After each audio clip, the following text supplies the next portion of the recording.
All right, welcome everyone to tonight's meeting of the Clyde Sukeforth chapter of SABR. I am Bruce McClure, the chapter chair, and we always hold our meetings in conjunction with the Gardner-Waterman chapter of SABR in Vermont, Dr. Clayton Truder, chair. And before we get started, I want to go over to Jeff Cohen. Jeff, tell us what's going on with the podcast this week, would you? Thank you, Bruce. Yes, on this week we have on great sports writer. He's a member of the Baseball Hall of Fame Writers Wing, Bill Madden. He has a new book out, and it's a fantastic interview. And I suggest everybody go check out Baseball and BBQ on all your podcast apps. You can get that podcast on just about any podcatcher out there, including Amazon Music, YouTube Music, and all of them. Just go down and look for Baseball and Barbecue, and it is there. You will enjoy every second of listening to these guys. It's good stuff. It's baseball and food. What more could you ask for? All right, a couple of things I want to go over because I had a good SABR week. It was really cool. Now, one of the things that was really cool about this week is that, as many of you know, I had my own podcast for the past 2 years called Baseball's Last Frontier, Stories from the Pecos League. And this picture you see on the screen is my co-host, Evan Katz, and I on the mean streets of Concord, New Hampshire this week because we got to meet in person for the first time. We've done it 2 years and we were never in the same room together. So it was really fun to finally take a few minutes out of a day and sit down with Evan over coffee and enjoy something like that. So I wanted to thank Evan for doing that and stopping up into Concord. He had a ball game that he was going to in town, and he had a good time with that too. You see the ball that he gave me, which was inscribed. I don't know if you can see this here. Hall of Fame podcast co-host and producer. I thought that was kind of cool. The other thing that I wanted to give a shout out to is, and Jude, I'm going to have you pull that off for just a second. Sorry, my bad. No worries, my guy. No worries. So Eric Poulin is an esteemed SABR member from East Hampton, Massachusetts, my hometown, and he edited the poetry book Here Comes the Pizza, in which Molly has 2 poems in, and sent me an email last week and said, hey, look, I've got a present for you. I'm going to send this off to you in the next day or two, so watch your email and whatnot. And what do I get? I don't know if you guys can see this.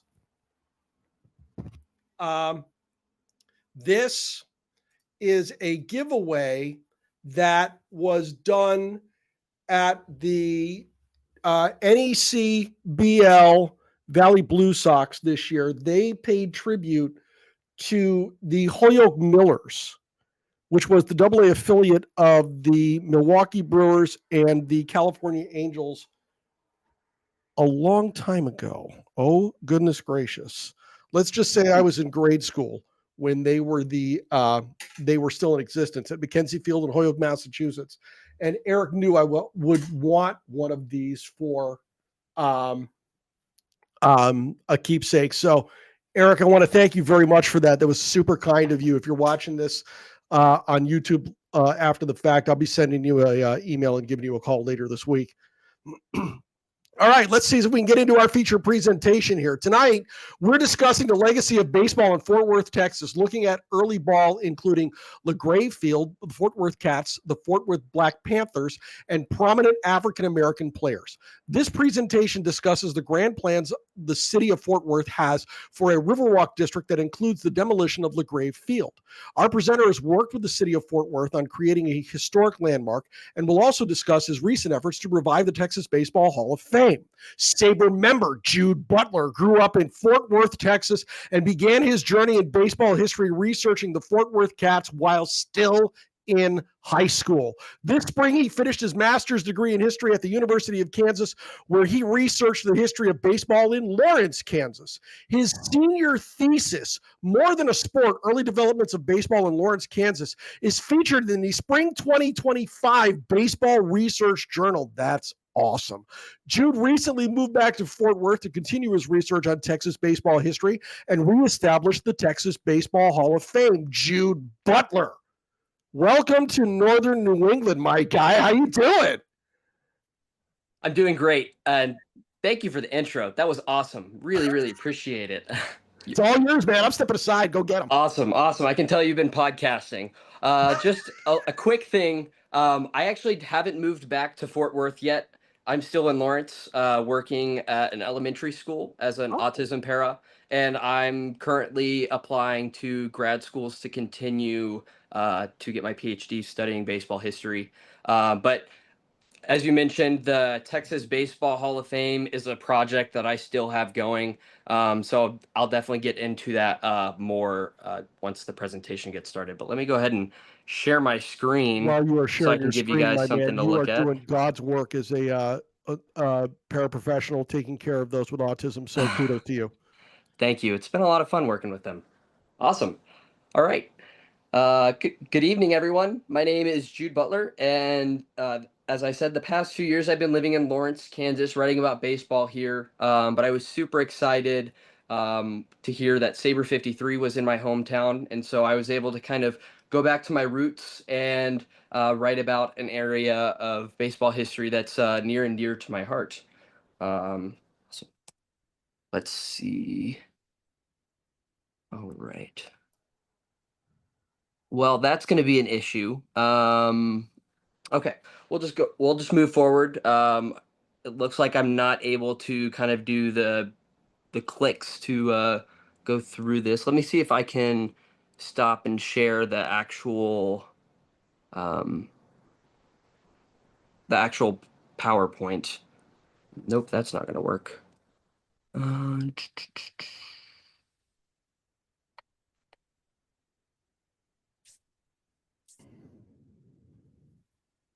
right. Take your time, Jude. All is well. No worries. I appreciate it. Let's see. It is not giving me an option to share from the OneDrive. Jude. Yes. Hi, this is Bruce's wife, Molly. Nice to meet you. Hi, Molly. So, do you have the file pulled up in a tab right now? I have it saved to my my iPad right now, and I just pulled it up through my files. Okay. So, are you on your that iPad? Am I understanding you correct? that is correct. Okay. Actually, let me see if I can If you share can my open it- screen. That might be the best way. I was gonna say Yeah. either that. Okay. Let's do that. I'm also an intensive para for autism, but at the preschool level. Oh, that's awesome. Okay, Yep. I'm sharing my screen.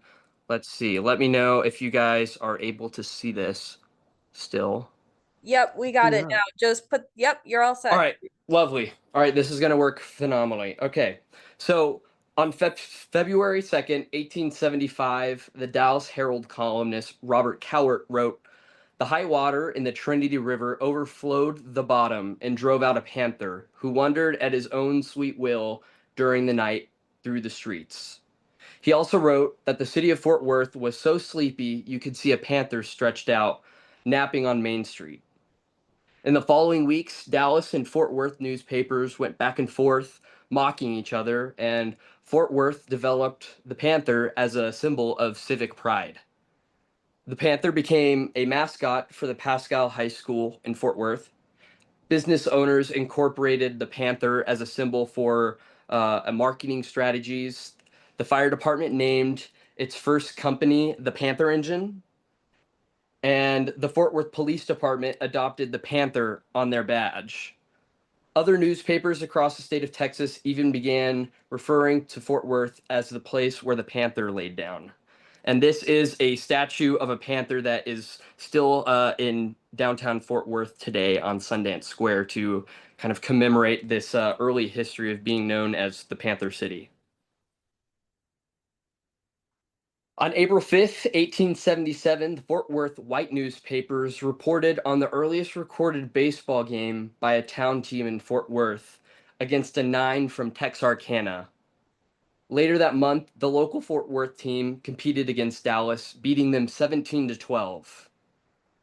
The account from this game has not been recovered except in a news article that was published on April 20th, in which the Fort Worth 9 took on the name the Fort Worth Panthers. The baseball diamond became a place for local rivalries to play out. especially evident through the newspaper exchanges between Fort Worth and Dallas. The Panther became an early source of community pride, and the interest generated from these early games demonstrated the possibility of success of an organized league in Fort Worth. 11 years after the first recorded game in Fort Worth, John McCloskey established the Texas League of Professional Baseball Clubs in 1888. Some of the cities which you see on your screen are shown: Austin, San Antonio, Galveston, Houston, Dallas, and Fort Worth. And for a brief moment in time, the New Orleans Pelicans also joined the Texas League from out of state. These players were more than just professional athletes. They also held prominent roles within the local community. Through the civic engagement of early baseball players and the Fort Worth Panthers, baseball became inextricably linked to the growing community identity in Fort Worth. They became known colloquially as the Cats, hinting of further connections between the team and its community. After finishing his career in the major leagues, William Doc Nance moved back to Fort Worth and became the coach of the TCU's baseball team in the early 1920s. Future Hall of Famer and Cats manager Rogers Hornsby also grew up in Fort Worth. At the age of 10, Hornsby began working at the Swift and Company meatpacking plant and served as the replacement infielder for the company baseball team in the local Twilight Leagues. Let's see. The photo of Roger Hornsby is him holding up a Cats logo, or is holding up the Cats jersey with their logo. And those bowling pins belong to the Taverner Alley before UNT purchased the land to build a medical school. This was owned by a player known as Jack Taverner, who was an integral player to the 1920 Cats when they won the Texas League championship. I believe 5 years in a row. That'll be in the next couple minutes of this presentation. But he was really important to the city, and they wanted to give back to the community, and so there's many ways in which this was done. A couple of the players during the off season also were part of the fire department. Jack Jarvis became the battalion chief for Engine Companies number 5 and number 8. And Frank Swampy Thompson reached the rank of captain for Engine Company number 20 in 1931. Although ownership and management fluctuated, the pattern of community engagement among players in Fort Worth greatly impacted the cultural identity of the city. In the early years of the Texas League, logistical challenges and financial instability plagued teams in league play. After the inaugural 1888 season, the Fort Worth Cats only fielded a team in 6 out of the next 10 years, and they never established a permanent facility for play. Purchasing the club in 1909, J. Walter Morris brought a steadying hand to the team, bringing his former San Antonio Broncos teammate Paul LaGrave into a front office position to assist Morris with running the team. After playing in the Spring Palace and Haynes Park for several years, J. Walter Morris moved the team across the Trinity River in 1911 to Morris Park, later renamed the Panther Park. The team's fortune changed when department store owner W.K. Stripling purchased the team in 1916. Under the advice of Morris, then president of the Texas League, Stripling promoted Paul LaGrave to general manager of the Cats and rehired former manager Jake Atz as their head coach. These 3 individuals built one of the most successful dynasties in minor league baseball history. Acknowledged by the National Baseball Hall of Fame for their extraordinary championship streak, the Fort Worth Cats won the Texas League pennant 6 seasons in a row, not 5, from 1920 to 1925. Clarence Kraft and Cuban-born star Jacinto Calvo led the Cats offense during their unprecedented period of success. Other significant players include MVP shortstop Jack Taverner and pitchers Joe Pate and Paul Wattell. During his tenure on the Cats, Kraft compiled 167 home runs, 759 runs batted in, and a .554 slugging percentage. Jacinto Calvo also put up impressive numbers, but what I find most intriguing about him is his career. He spent time in the major leagues playing for the Washington Senators, but he also bounced around minor league clubs, the Negro Leagues, and the Cuban Leagues in Havana. Calvo's journeyman career in baseball represents the unique experience of Hispanic players and Latino players walking between the racialized lines of U.S. society and engaging in baseball around the Americas. He was still susceptible to racism on the field. However, his stellar performance discouraged jeers from the crowds in Texas.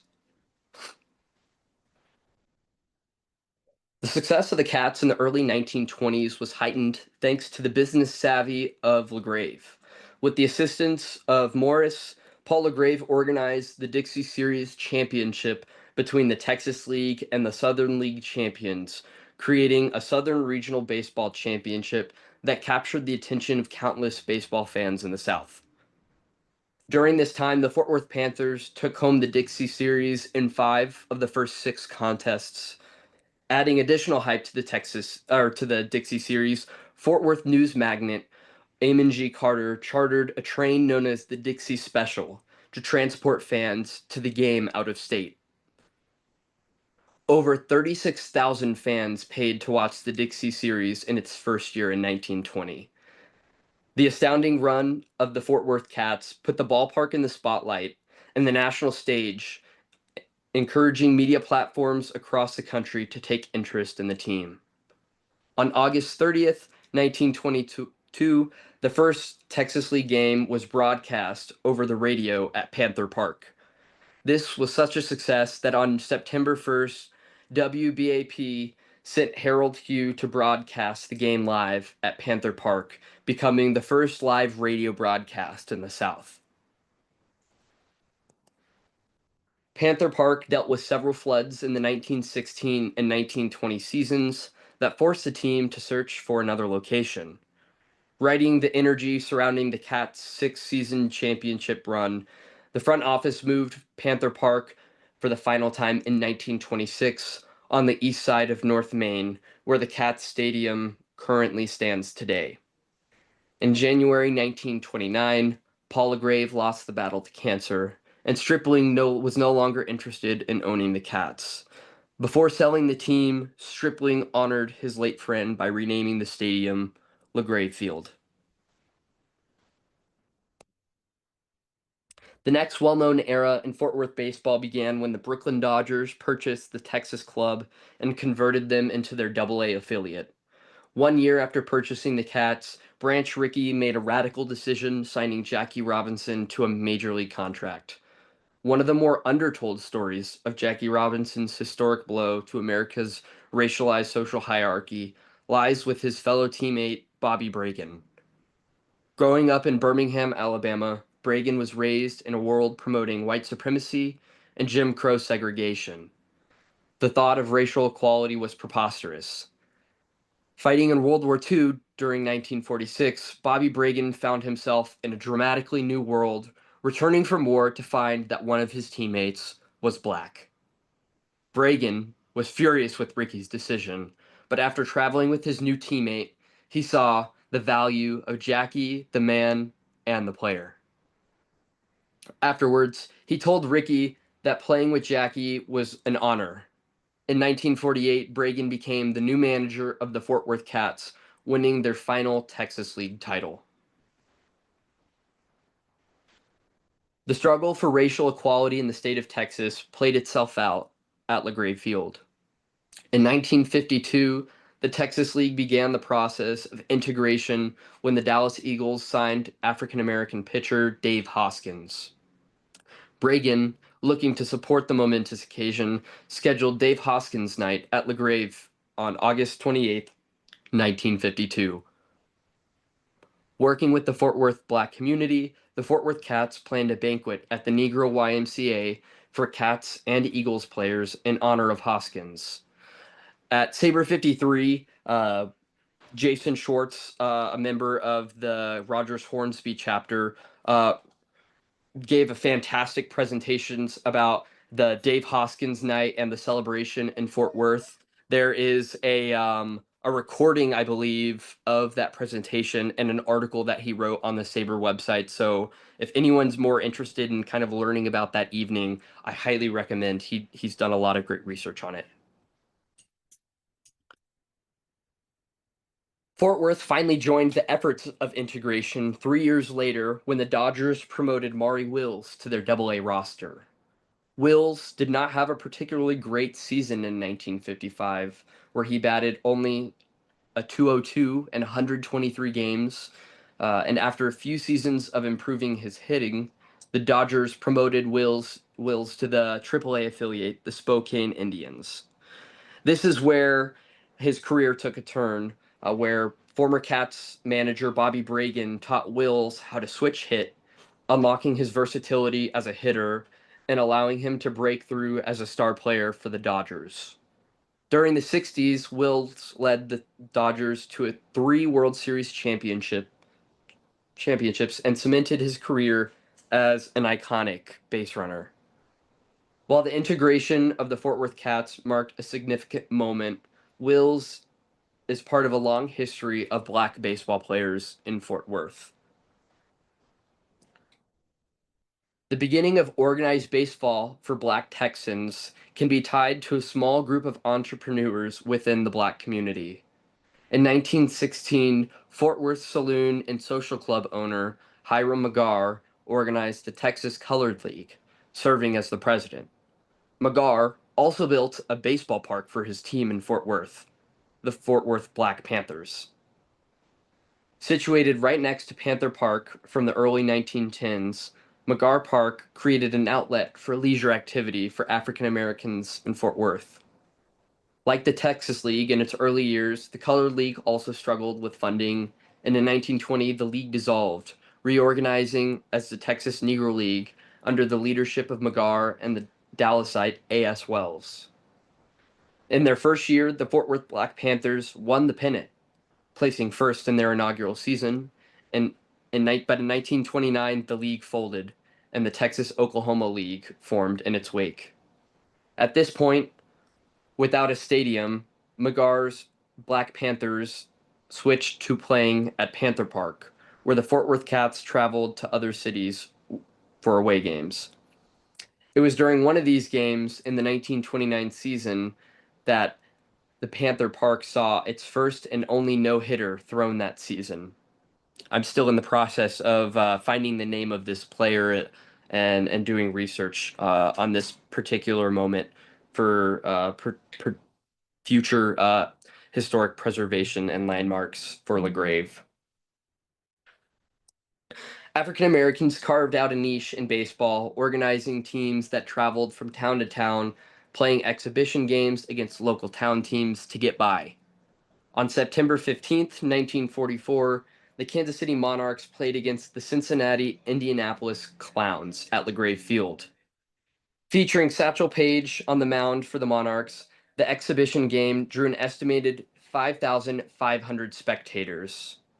According to the Star-Telegram, the crowd was, quote, the largest to witness a baseball game in Fort Worth, unquote. Roy Campanella also visited LaGrave during his stint in the Negro Leagues for the Baltimore Elite Giants with 3,000 in attendance. These numbers, mostly Black, were higher attendance numbers than most Texas League games. Exhibition games played at LaGrave by these barnstorming clubs generated significant interest within the town's Black communities and drew crowds just as large as major league teams like the Yankees that barnstormed in Texas as well. In the case of Satchel Paige, these crowds were even larger than their white counterparts. The organization of semi-professional leagues demonstrated a larger movement by African Americans to create a cultural and community institutions during a period of intense racial violence and segregation.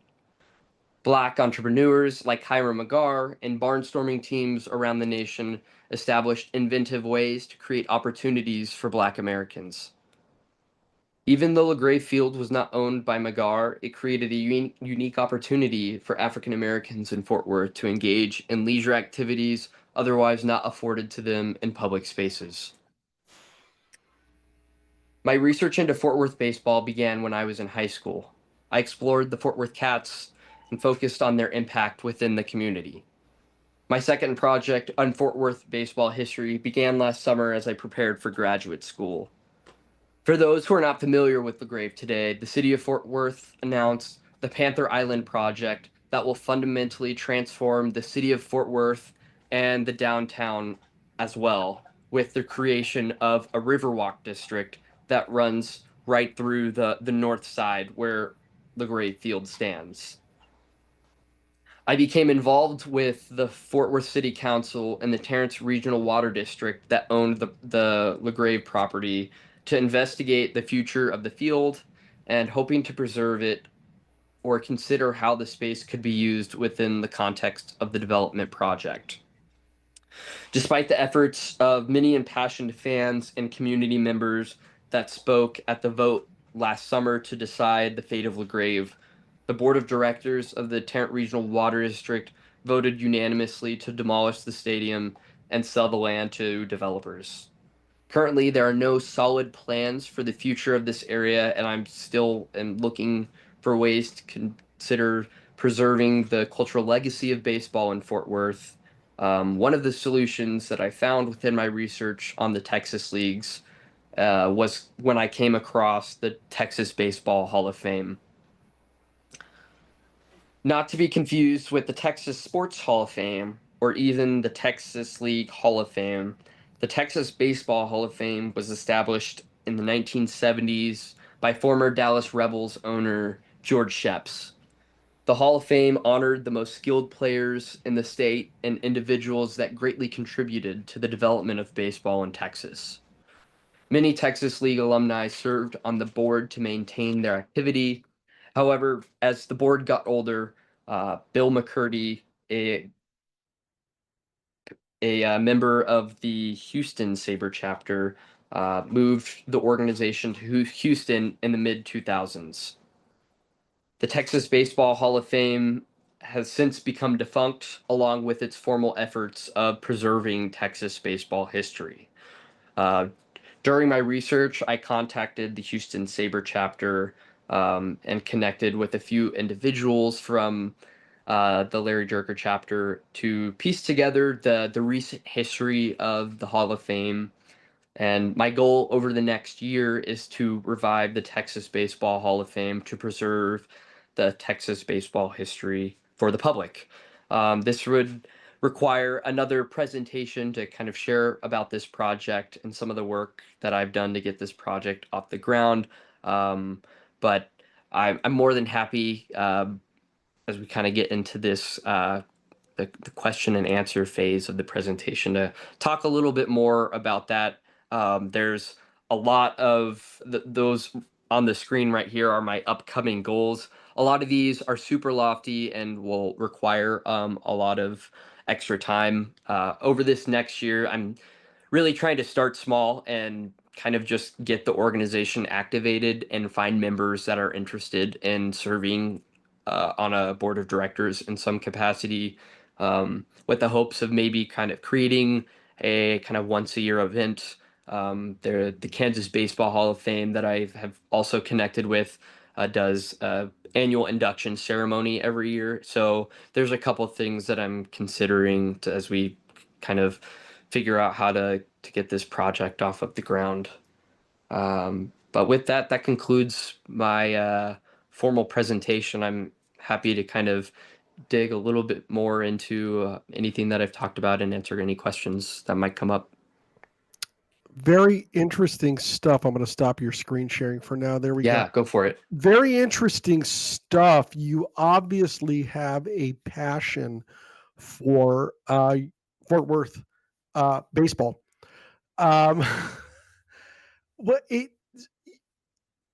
what's kind of the goal for you? Is it simply the reestablishment of the Baseball Hall of Fame? Are there things you're looking to uncover? Is there a book here that you're looking to write? What's the next steps, Jude?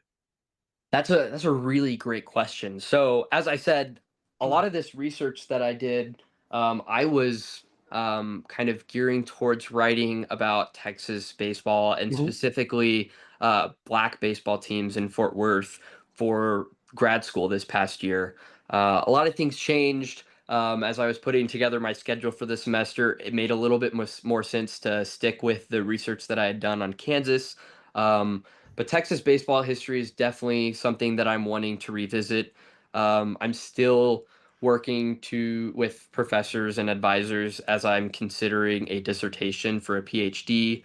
But yeah, I definitely have an interest and a passion for writing and researching baseball history, and so a book on Texas baseball is um, far down the pipeline, but in the works. As far as the Texas Baseball Hall of Fame, this is kind of a passion project of mine that I want to work on the side as I'm kind of working on my PhD to just see where it takes me. I have some experience in museum studies in my brief time in grad school that makes me want to explore more what that might look like. Mhm. So I'm kind of balancing what a career might look like as a college professor that's interested in teaching and studying baseball history and writing books, and an author that is looking to kind of get into the world of preservation and museum studies. So I would suggest that you hit our YouTube channel and take a look at Jason Schwartz's presentation from a couple of weeks ago. He won awards at Texas for this presentation. I think it would mesh well with yours, and you and he might be able to share a little information. Maybe he can give you a boost on what you're looking to do. yeah, Might be something for you to look into. yeah, absolutely. I've connected with a lot of uh, the three chapters in Texas, and Awesome. actually, one of the things that I'm kind of started on right now is there was an individual at Sabre 53. His name's Dick Butler, and Yes. he talked with me and his interest about kind of town team base and early baseball. He has a Mhm. book coming out about Texas Hill Country and Yep. baseball there, and he and I have been kind of asking around so far just to the Texas chapters, but now that I'm talking with you guys, we are looking to start a town team committee to research early baseball. I can definitely send more details out about that, but right now we're looking just to find people that would verbally commit or have an interest to send a proposal to the committee chairs that vote on that. Send me a little information on that, would you? Yeah, Yeah, absolutely. send me a little information directly. You know how to find me. Yep, I know how to find you, so maybe I'll send you an email after we're for done sure. recording tonight. We can connect on that. If you have a question tonight for our presenter Jude Butler, you know what to do. Go down to the bottom of the screen and hit the reaction button. You'll see another button marked "Raise Hand." Raise your hand. We'll get you in line to ask questions of our presenter tonight, Jude Butler. First up, my man Doug Rubin. Doug, how you doing, brother? Unmute yourself and ask that question. Okay, I put in the chat. Hey, Jude, thank you. That was really interesting. I knew about LaGrave Field, but not all the other information, and the black baseball history is very interesting. Um, so I used to live just south of Fort Worth in Burleson, and Yeah. also lived in Cleburne, which now has an indie league team. Who knows what the economics of that baseball park were? Um, so I mean, when I used to live there, we went to baseball games in Tarrant County. It was the original Turnpike Stadium, which has been replaced now twice. Uh, That's right. but, it's sort of like saying St. Paul needs a team because the Twins are in Minneapolis, a similar I-35 split. And it's like, it's one metroplex, as they say. Um, Dallas doesn't really need a team. Dallas and Fort Worth have a team. And I don't know, maybe it's interesting, but I think except for the whole Western stuff, Fort Worth doesn't look back that much. They kind of keep looking forward. I mean, Ammon Carter, the art museum's all about the Western and the art and the. I don't know. I mean, I go down there every once in a while, and it's an interesting thought. I guess I've never even thought of how important that is to people in Fort Worth, Hmm. their Yeah. baseball history. So I'm not sure that's a question. Sorry, I apologize. No worries. Yeah, I think one of the interesting things about, when I think about Fort Worth and its relationship with baseball, um, in a lot of ways, it's definitely kind of started to die out. I might be like one of the youngest people that remembers going to a game at LaGrave Field, and that was in the early 2000s when Carl Bell and um, a couple others, Mark Presswood, um, brought the Cats back as an independent team. But yeah, there's kind of a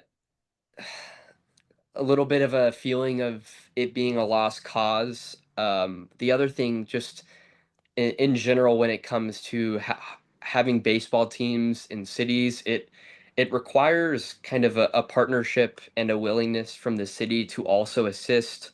And that's definitely been kind of i- an issue, I believe, in Fort Worth specifically, in kind of um, just a desire for the city and any public money to stay out of baseball or anything, and there's was a desire to keep the club when it was independent strictly private. And so when COVID came around, and when they're struggling to get people to come to games, or um, owners get themselves in just any kind of financial struggles. I've heard a little bit about that. I don't know kind of everything, but that was definitely an issue, and just keeping the stadium and a team there in Fort Worth.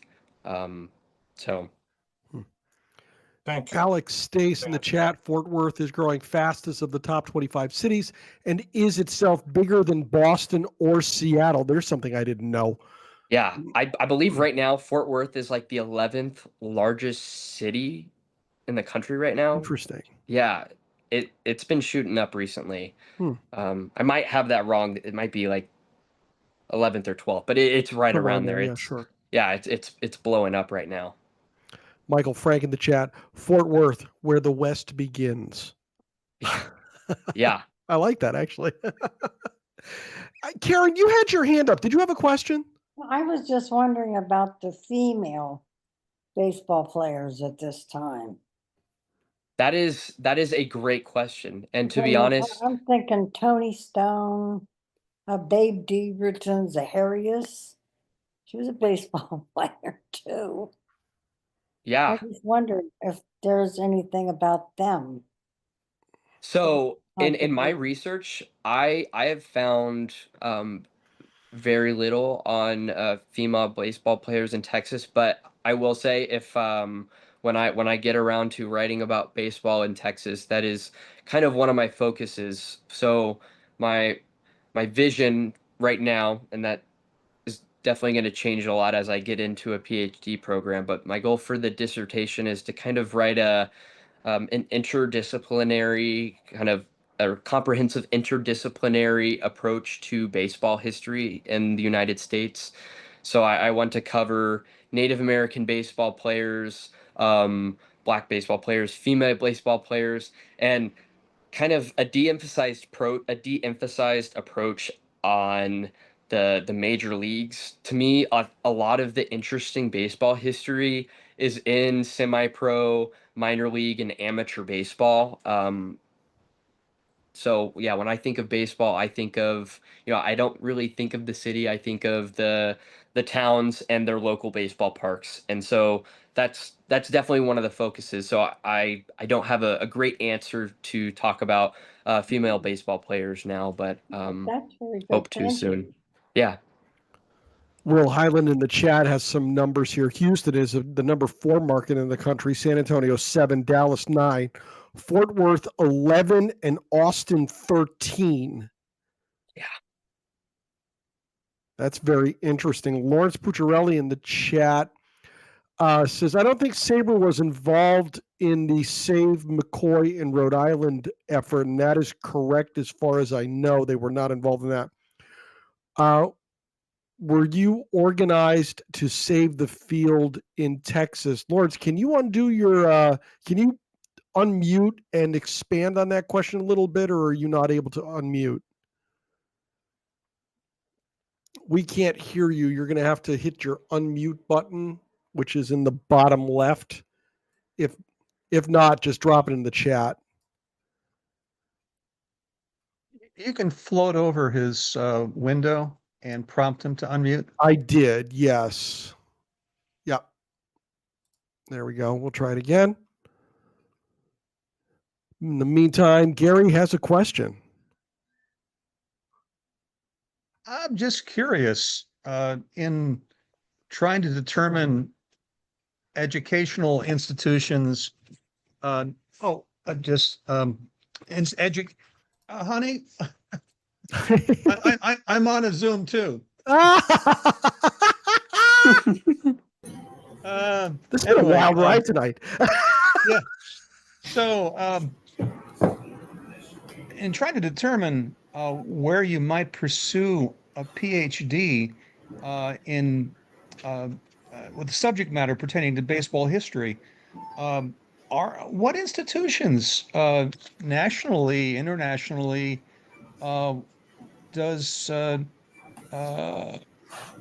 would support this endeavor uniquely? Where might you find an MLBU? That's great. That's a great question. The answer is not many. So I've reached out to I want to say 20 to 30 professors across the country, asking them about just my interest in exploring a PhD program. A lot of them have either, dabbled in baseball history. It's kind of a serious problem in academia to me. It's not really considered a serious topic of study. It's not something that is really focused on, but it is out there. There's plenty of professors that do sports history at the University of Illinois in Champaign. Dr. Adrian Burgos Jr. is a professor there that has focused a lot of his research on Latino baseball. There at the University of Pittsburgh, Rob Ruck, who is he does more football history, but has done stuff about baseball in Pittsburgh. So they're definitely scattered. The schools that I've applied to are the University of Oregon, UT Austin, and I also applied to Stanford, Kentucky, and oh gosh, I had one more. It's escaping me, but so I essentially I did research to find anyone that had kind of related interests in sports history, if not like a topic that would kind of intersect well. At the University of Oregon, there's a professor that does architectural and urban history, and so if I can bring the cultural and social expertise, if he could provide kind of an urban history and architectural history, would I be able to kind of talk about stadiums in a really interesting way? So kind of just finding people that have an interest and being able to sell them on my ideas and how it's not just baseball history. What I'm wanting to study is cultural and social history and American history through the lens of baseball. So if you get into the University of Oregon, Gary, will you put them up? Just ask. Well, it would be a long commute. It's about 2 hours from Beaverton. I was going to say that I'm impressed at the effort that you're making to network and to the degree that you can define the subject matter of your thesis. It would be fascinating to see what type of list of consulting experts who could assist you with this. Yeah, Saber 53 was a great event. And in fact, I met so many people there that were, just great at just sharing their information, loving to help out in, every facet. So the Texas Baseball Hall of Fame, others, Leslie Heafy is good friends with Dr. Burgos, and recommended that I reach out to him, and she told me about the University of Pittsburgh, and told me some schools that I might consider. Lawrence Pucciarelli, I'm going to ask you to unmute again. If you could unmute yourself and ask your question. I didn't quite grab what you were trying to say in the chat. Lawrence, go. Can you hear me now? Yes, you sound great. Well, I was just wondering if we didn't do a very good job in Rhode Island trying to save McCoy. I don't think the SABR even testified. And it sounds like there was something a little more organized in Texas to at least try. And I'm just wondering if it was just him, or did he have more SABR folk speaking in favor of that stadium that they tried to save? Yeah, definitely. So when I graduated high school in 2021, that was a year after COVID. And that was when I was doing the research on all of this. And so back in 2020, there were formal efforts, and there was like a Facebook group called Save LaGrave. And I believe that they had like 2 million of their $4 million pledged to their goal. Wow. But COVID really like killed all of their organizing efforts. And when I circled back around to this project in last year, so that was the summer of 2024.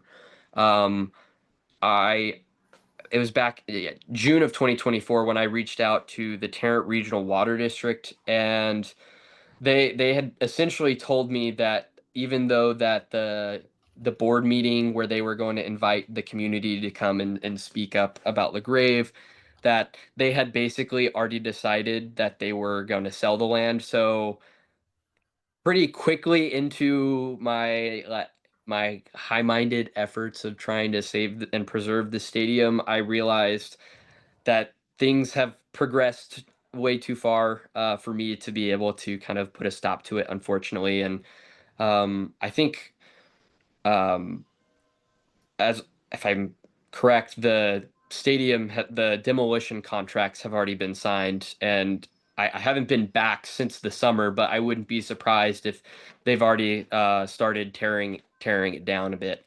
I haven't heard um, from the city council about any plans for what is going to be or any sale to a developer, or what the plans are for that area. There's a lot of kind of apartment spaces that are being put up around that. So that's kind of my assumption, but I'm working with the city council and council member Flores to create a landmark, to a historical marker, to preserve the history near the where the field used to be. That is going the application for that will be sent in November, I believe, is the deadline for that. And so I'll be reconnecting with the city council around then. We kind of have everything lined up. It was frustrating because I actually had this historical narrative set up for the marker ready last November, but the city council didn't have all their ducks in a row, and the board of directors for the regional water district had to like approve the landmark since it would be on their property and they had to have a board meeting. And so lots of logistics that were a little frustrating for me to get through. But the plan is for this November to have the marker or at least applied for. People have to protect their phony baloney jobs. I mean, really, come on. Last one for tonight is Alec Stays. Alec, how are you? I'm good, thanks. Great presentation. Two quick things. I work for the Treasurer of Rhode Island, so the question about McCoy Stadium, I tried to get him to help get funding to keep them, but I realized that a lot of the fans in Pawtucket were from Massachusetts, so we had a geographical problem there, which is kind of why that fell. But Jude, great presentation, and my good friend, seriously, is the Dean of Journalism at the University of Kentucky, so shoot me an email afterwards if you want, and I can maybe convince you to go to Kentucky, not Oregon. Yeah, absolutely. So funny enough, like I said, I emailed about 30 professors. The University of Oregon is the only one that has reached back out to me, and the professor was like, "Yeah, I'd love to work with you." I have some other schools that are, higher up there. I'd love to work with Dr. Burgos. I've sent him like 4 emails over the past like 8 months, and I still haven't heard from him. So it's kind of been a struggle just to communicate with professors. So yeah, I appreciate any help I can get there. Great. That's what the SABR is all about, is helping out as much as we possibly can. This has been super good stuff, Jude. You've done a great job with this, man. Awesome. Thank you. Yeah. Feel free to give out my contact information if anyone wants to ask me questions about any of my research, any of the stuff about Texas, college, the town team committee that I'm trying to start up with SABR. Feel free to send me an email. I'd love to chat more. Yeah, if you want to get in touch with Jude, shoot me an email. Everybody knows how to find me. I'll put you in touch with Jude. All right. Join us Monday, September 8th at 7 p.m. when we will have Kelly Bennett, Brent Stevens, and Stu Dressler with us to discuss their book, Out of the Mouth of Babe. Now, this presentation comes to us from the great Jeff Cohen, the co-host of Baseball and Barbecue. He helped set this up, so this is going to be a good one. You don't want to miss this. The sign-up link is available in the chapter meeting booklet and at the SABR events calendar. And finally, if you're a baseball fan watching on YouTube and you like what you see, please like this video and subscribe to our channel to be alerted to each of our weekly uploads. And if you are not yet a member, you need to join the Society for American Baseball Research, the premier baseball community. Offering an amazing baseball buffet of options to explore your fandom, SABR boasts more than 35 different research committees, over 80 regional chapters, and innumerable opportunities to connect with baseball minds across the world. For more information, go to sabr.org today. Jude Butler, you are fantastic. Thank you very much for doing this. Thank you for having me.